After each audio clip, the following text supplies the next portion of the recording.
Bonjour chers amis, comment allez-vous bien? Deuxième partie sur l'ego. La vidéo que je vous ai fait avant qui a duré 30 minutes. Je suis désolé, mais comme je vous ai dit, c'est super important pour comprendre ce qui vous arrive dans votre vie, les dysfonctionnements et les résultats négatifs que vous avez sur tous les plans. Je vous ferai bientôt des vidéos pour vous faire comprendre le fonctionnement du cerveau de manière générale et ce qui se passe lors de chocs émotionnels. Qu'est-ce qui se passe au niveau de votre cerveau qui fait que toute votre vie, vous allez vivre inconsciemment avec ces chocs émotionnels et que ça va pourrir votre vie. Je reviens sur l'ego pour bien vous faire comprendre. Première explication supplémentaire, il faut savoir que l'ego qui a construit votre vie, vous avez fait votre personnalité autour de lui et qui vous contrôle, il n'a aucun intérêt à ce que vous le dégagiez.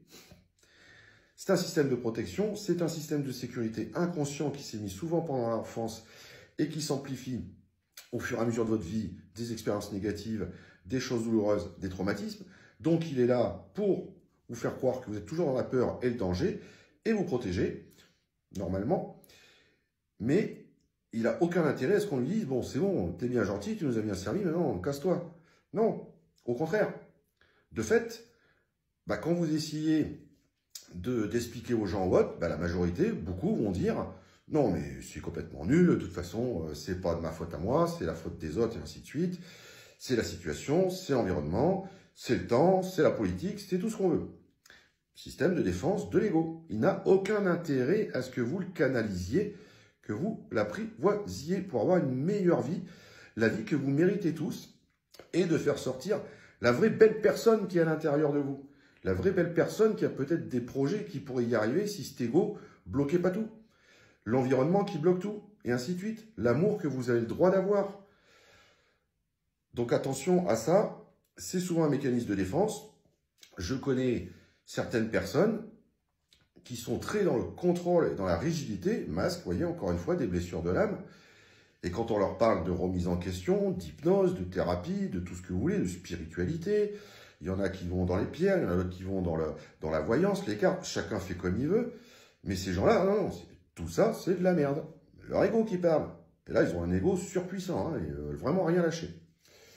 Autre exemple, c'est quand je fais du coaching ou autre, où les gens qui me contactent, ils ont l'idée ferme que leur problème vient de ça.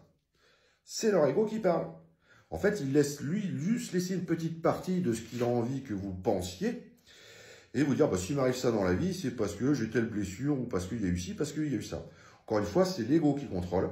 C'est un système inconscient et c'est lui qui a les commandes, qui pilote. Je vais vous donner 3 exemples. Lors de mes formations de coaching et d'hypnose, on se coachait les uns et les autres. Première personne, exemple 1. Personne qui était un peu aussi dans le contrôle, dans la rigidité, sûr de lui. Son objectif qu'il voulait, c'était développer son entreprise, enfin son activité qu'il avait, mais la développer encore plus sur Internet et ainsi de suite. Ça, c'est ce que son conscient, son analyse, son mental voulait faire croire, son ego. À force de coaching et de questions, on en est arrivé à ressortir à la fin qu'il était marié avec quelqu'un depuis 25 ans, qu'il n'a jamais aimé, et qui s'est marié avec la dite personne, parce que dans le patelin où ils habitent, le père de la dite personne, le beau-père, était un notable très reconnu, et qu'il était très important de se placer dans cette famille-là. Truc qui n'a rien à voir de départ. Le départ, c'est je veux installer mon cabinet, je veux faire ci, je veux faire ça, et au final, il s'aperçoit qu'il n'a jamais aimé sa femme. Bon, ça aurait pu mal finir, mais comme quoi les gens, des fois, réagissent positivement. Il a appris en fait à connaître sa femme au bout de 25 ans. Impressionnant. Deuxième exemple, un petit peu aussi une personnalité un peu contrôlant, rigide, très droit et ainsi de suite. Pareil, pour une activité ou quoi que ce soit, on en arrive à la fin avec les questions en ressortant au niveau inconscient, qu'en fait, il pensait qu'on l'avait jamais aimé et qu'il manquait d'amour. Pourtant, question, personne très contrôlante. Pareil, pourtant, avec une famille. Bon, lui, il a bien réagi aussi, ils ont réappris à se connaître et ainsi de suite, des projets ensemble. S'ils avaient laissé tous les deux leur ego contrôler ça, ils auraient tout pété, tout envoyé balader, et puis next, on va voir quelqu'un d'autre. Troisième exemple, une personne qui était dans la vente immobilière, mais à titre indépendant, qui se plaignait qu'elle n'y arrivait pas, elle vendait rien, qu'elle était même interdite bancaire, qu'elle ne pouvait pas se faire plaisir, ainsi de suite.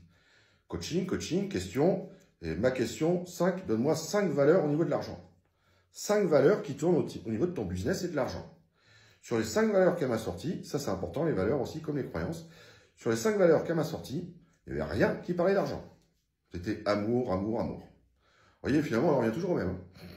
L'amour revient toujours au premier plan, même si vous venez pour du business ou quoi que ce soit, on revient surtout, souvent, sur ce plan-là. Et effectivement, cette personne ne risquait pas de gagner de l'argent avec son activité parce que les 5 valeurs qu'elle avait au niveau professionnel, il n'y avait rien qui parlait d'argent, mais que de l'amour. Voilà quelques exemples, il y en a plein d'autres. Il y a des gens qui, pareil, en coaching, tournent autour du pot, et ainsi de suite, répondent à côté des questions. Bon, ça, j'ai des techniques pour aller chercher plus profondément, mais c'est l'ego qui contrôle. Il veut rien lâcher, c'est impressionnant. Ils vont vous dire, oui, c'est à cause de ça, mais parce que si, il vous donne des généralités, mais il veut rien lâcher. Donc là, on est sur des personnalités très contrôlantes, l'ego très contrôlant. Donc, vous voyez bien que c'est pas son objectif de vous aider, c'est pas son objectif que vous soyez heureux ou heureuse. Son objectif, c'est la peur, c'est la douleur, c'est la souffrance, c'est la protection par rapport à ça et entretenir la peur. Et encore une fois, selon avec les personnes que vous fréquentez, si vous êtes avec des personnes qui ont ce même schéma-là, qui amplifient vos peurs, amplifient vos blocages, ça va amplifier votre ego qui va en jouer forcément. Et eux-mêmes, ils transmettent leur peur, effet miroir. Et ça, c'est extrêmement mauvais. Vous ne pourrez pas avancer tant que vous fréquenterez des gens comme ça, parce qu'en plus, ça cautionne la propre histoire que vous vous racontez, et ainsi de suite, que votre ego veut que vous racontez. Donc, voilà un petit peu comment fonctionne l'ego, c'est la partie 2. Et de telle manière, si vous voulez casser ça, ce processus, c'est du travail et ça nécessite d'aller chercher les choses en profondeur. Il faut l'accepter, parce que des fois, il y a des choses qui ressortent. Quand vous le prenez dans le conscient, des choses que vous avez oubliées, ou le traumatisme du passé ou autre, et que ça revient à votre conscient, ça va vous sortir des émotions. Mais ça, encore une fois, ça se travaille. Il y a des techniques de protection pour que les émotions ressortent et après les dégager. Et vous puissiez avoir la vie dont vous voulez. Et surtout, moi, je suis persuadé que tous les gens qui sont sur cette terre ont du bon en eux. Et tout le monde a droit et mérite l'amour. Et j'estime que, malgré tout, effectivement, on pourrait faire des généralités. Les histoires, le passé, la société, ainsi de suite, ne nous poussent pas vers ça. C'est la peur, le stress, l'angoisse, les blocages, ainsi de suite. Mais dans chaque personne, dans votre cœur, écoutez votre cœur. J'ai fait une vidéo sur écouter votre cœur et pas votre mental. Écoutez l'intuition de votre cœur. Lui, il sait. Écoutez votre cœur. Et dans chaque personne en vous, il y a une belle âme là qui attend d'immerger. En fait, c'est comme un oignon. Regardez un oignon. Vous avez une couche. Vous prenez un bon oignon là qui a du retour, hein, comme on dit. Essayez de le peler, ça va vous faire chialer. Mais l'ego, c'est pareil. En fait, vous êtes le noyau de l'oignon. Dans l'oignon, au milieu, il y a votre âme, le moi, la belle personne qui peut avoir plein de projets, qui peut être heureuse, qui soit en joie, qui est dynamique, qui prend du plaisir, qui illumine tout le monde, qui peut impacter les gens, qui peut guider les gens. Je suis sûr, il y a plein de gens qui sont comme ça à l'intérieur de soi. Mais il y a les couches de l'oignon autour, les différentes couches, les traumatismes, le passé, ainsi de suite. Et puis surtout, l'ego autour qui contourne bien. Et quand vous commencez à peler l'oignon, vous chialez. Ah ben oui, l'ego, il veut faire mal. Il vous protège la souffrance, la peur, la douleur, ainsi de suite.